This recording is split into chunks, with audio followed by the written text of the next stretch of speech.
bagi kita semua. Perkenalkan, nama saya Adesiana Siombing dengan NIM 3213131057. Saya dari jurusan Pendidikan Geografi, Fakultas Ilmu Sosial, Universitas Negeri Medan. Di video ini saya akan memenuhi tugas proyek mata kuliah perkembangan peserta didik. Judul yang saya ambil adalah perkembangan emosi. Perkembangan emosi merupakan suatu perubahan kualitas pada perasaan hati seorang individu. Perkembangan emosi ini berkaitan dengan pengalaman dalam mengenali perasaan dan emosi yang dialami, memahami bagaimana dan mengapa sebuah hal terjadi, mengenali perasaan orang lain dan mengembangkannya. Seiring pertumbuhan, perkembangan emosi ini juga akan semakin kompleks sesuai dengan pengalaman hidup yang didapatkannya.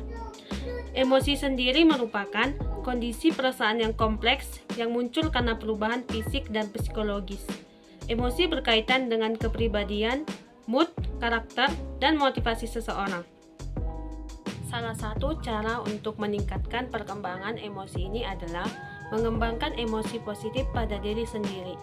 Emosi positif ini adalah cara emosi yang bukan hanya meningkatkan kesehatan fisik, tetapi juga mendorong hubungan sosial seseorang menjadi lebih baik. Contoh emosi positif yang pertama yaitu ada gembira dan sukacita. Perasaan gembira dan sukacita ini hanya terjadi dalam waktu yang singkat atau hanya pada momen-momen tertentu. Contohnya, ketika kita melihat senyuman pertama bayi yang baru lahir. Yang kedua, ketika kita berpergian ke tempat wisata bersama dengan keluarga-keluarga kita. Perasaan gembira dan sukacita ini menandakan bahwa kita sedang merasakan kenyamanan pada sebuah pengalaman. Contoh yang kedua yaitu bersyukur. Rasa syukur adalah perasaan yang memotivasi seseorang untuk membalas sesuatu dengan berbagai cara. Bukan hanya sekedar ucapan terima kasih, perasaan ini memiliki makna yang lebih dalam dan lebih berkesan. Emosi ini biasanya menyadarkan seseorang menjadi pribadi yang lebih baik lagi. Contoh yang ketiga yaitu adalah rasa bangga. Untuk mencapai sesuatu yang kita inginkan, itu tidaklah mudah. Pasti butuh ketekunan, kerja keras, dan waktu.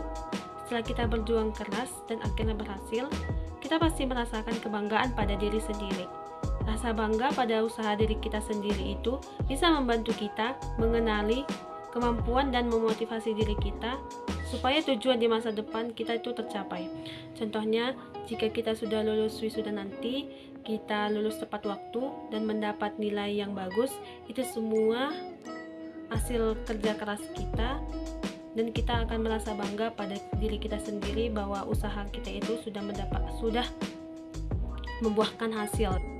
Yang keempat yaitu perasaan tenang. Perasaan tenang digambarkan seperti perasaan yang mellow dan santai.